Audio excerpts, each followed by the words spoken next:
Hey everybody, Alex Kazora, SteelersDepot.com, back with some more Pittsburgh Steelers tape breakdown and analysis. Want to talk about George Pickens today. I know the receiving stat line against Denver doesn't look like much. 2 catches for 29 yards, but still thought he had a really good game with some hidden yardage. Let's talk about it. Before we start, if you guys could like this video, subscribe to the channel, and check out the site SteelersDepot.com. Would really appreciate that. So Pickens, a tough matchup in this one against Patrick Surtain II, one of the top corners in football, but still thought Pickens made plays that shows his growth and development in his third NFL season. First clip here is going to be one of his 2 catches that officially stood on the day. Not against Surtain, this time Surtain to the bottom. Pittsburgh on a 3rd down, getting Pickens to number 2 to avoid Surtain on this play. Off coverage, and so it's an obviously easy pitch and catch, but a conversion. It's good scheme, good alignment. Pickens more comfortable, not just being the Z receiver and being the vertical guy. Here we're number 2, we're in the slot running the slant. What I do like here from Pickens is post catch, being quick to the tuck. His yak has really improved throughout his career as a rookie. The worst yak receiver in football statistically. Last year, a top 10 guy. That's really translated into his 30, where I think I've seen even more improvement in terms of his yak ability. But obviously it's off coverage. Denver playing really loose here with this pressure mug look.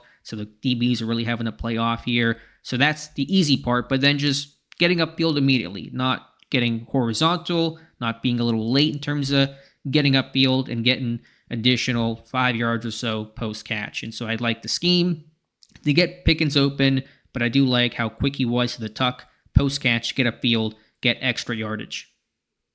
Short time later, we're going to again see Pickens in the slot number 2 out of this empty set, and not going to get the target here, but just like the route from George Pickens. This time he is on Surtain, so facing a really quality matchup there, and a great job to stem to the outside off the line, get Surtain to open his hips a little bit, and then cross his face inside on the slant. So initial stem to the outside, Surtain opening up his hips a bit, and then cross his face and create a lot of space there on that slant against a really top-end type of cornerback. Now, Pittsburgh's out of empty, and as we talked about in Friday's podcast, I think I did my preview video for the channel as well. Working out of empty can be dangerous against Denver. They're going to bring pressure. They're going to challenge those empty looks, and so Justin Fields has to take off here. Not blaming Fields, not blaming anybody here. Nice job by Fields to scramble, get 16 yards, and so this is not blown protection. If you're wondering what happened here, talk about the O-line briefly. Denver's setting everybody. They're setting 6 on 5. It's a full slide away, so 0 intentionally is unblocked, and Fields does a nice job to create, and that's a would-be sack for most quarterbacks. For Fields, a 16-yard gain. But watching Pickens here, just a really good route here. Stem outside, win by crossing Surtain's face back inside on the slant, and so a nice route there from George Pickens.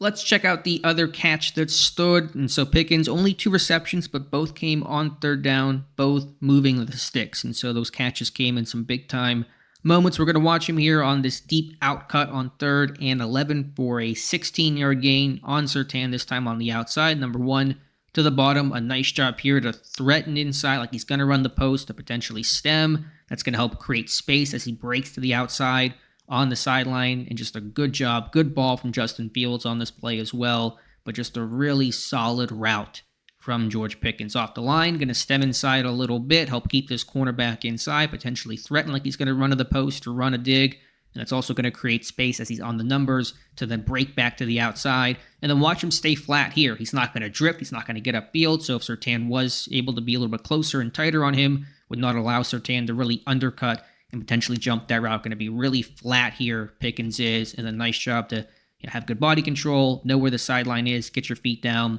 and pick up the conversion 16 yards on 3rd and 11 against a high-level corner like Surtain. So in big-time moments, you're going to find your best guy. Surtain knows probably a good chance he's going to be targeted here. Surtain clapping, upset to give that one up, but a really good route. Pickens becoming more than just the vertical, go deep, make that crazy catch kind of a guy.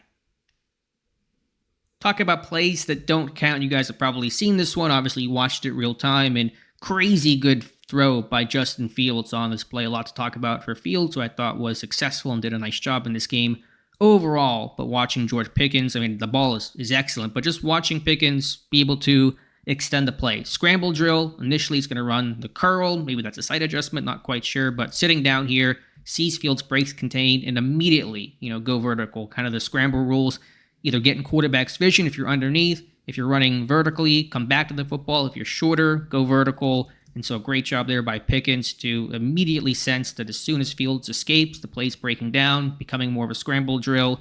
Let's go vertical, try to make a big-time play. Pickens does. He's able to, obviously create space on Surtain, and Fields puts it on him perfectly. Unfortunately, as you guys will know, this one called back by the Broderick Jones holding penalty, the third of the drive, that got him benched and replaced by Troy Fautanu.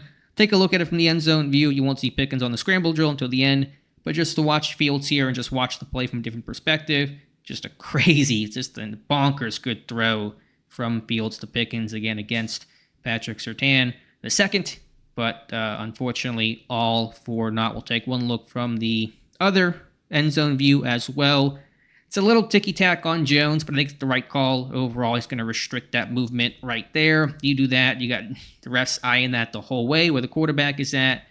You got to let that one go for Broderick Jones, unfortunately. But again, great ball from Fields. But I love Pickens with the IQ to immediately begin the scramble drill, showing he's more than just that raw rookie out of Georgia he once was. Couple more examples of Pickens on the slant to the bottom here against Surtain, and nice route here. Good release overall. I think it's decently defended by the cornerback, but just a nice job, again, being able to widen here a little bit to the outside and then using the hands, getting back to the inside and creating some space. Would have been a tight throw had it gone his way, but I think a good route and good release against the top corner in football. So just a quick note there, Pickens developing his route tree, the nuances, working with new wide receivers coach Zach Azzani. I think it's been good for him. You see some of those results. Now you talk about hidden yardage. On paper, on the box score, 2 catches for 29 yards is not exactly a big day, but you get this big pass interference that gains 37 yards. I believe that helps set up the only points of the second half for Pittsburgh, a long field goal by Chris Boswell. I think the coverage here is pretty good overall by Surtain, but at the end getting a little too grabby, and that's a pretty clear DPI on that one. So maybe not particular praise for Pickens on this route. It's fine, but obviously he's not able to really stack him. Nothing spectacular happening here, but the hidden yardage of, it's 2 catches, it's 29 yards, but we're getting a big DPI for 37. Whether that's penalty, by reception, you're moving the ball downfield, a big chunk play there to set up points. And finally, last look, like the first one, Pickens in the slot here in this 3-by-1 look, 3 receivers to the top, tight end backside, working on Surtain. Maybe it's Surtain. I say Surtain, and someone I'm sure is yelling at me in the comments about how to pronounce his last name. Apologize after the fact, I guess. But anyway, we're just watching the physicality. This one is less about the nuance in the route and stemming outside, but let's be physical. We're big. Pickens is a big, strong guy. We're going to be physical, get our hands on Surtain, and create space that way. And are they going to call that OPI? And they got Pickens for OPI in week 1. They're not going to, usually not going to call that, kind of can get away with that in all likelihood. So be physical here, create that space, knock that cornerback off balance. And again, we're creating space here. So had that ball gone to him, this one it doesn't, goes to Frymuth backside, one-on-one for a short completion. Maybe you would like it to hit the front side here. You got Austin, you got Pickens, but Fields liked the matchup here, and so he took it. That's fine. But just watching Pickens here create that space against the top-level corner. He's faced 2 good corners so far, A.J. Terrell in week 1, Surtain in week 2. Might get a little bit of a break here in week 3. I got to go through my Chargers tape, see what they're rocking with, but overall, we're seeing Pickens really develop. So no, it wasn't a great game statistically. If you had Pickens in a fantasy league, you were probably disappointed by his performance, but hidden yardage, the development of his route running, his release package, his physicality, being more comfortable, different alignments, not just outside, working in the slot, all really positive things for George Pickens, who's having a really good start of the season. Was more productive in week 1, making some of those plays downfield, obviously, but encouraged by that for an offense. It's not exactly throwing the ball around the yard a ton. I think Pickens still making an impact, and you're seeing his progression as a wide receiver. So let me know your thoughts in the comments below. Appreciate you guys watching. Please like this video. Please subscribe to the channel and check out the site SteelersDepot.com. Would appreciate that. Thank you again, and we'll talk to you soon.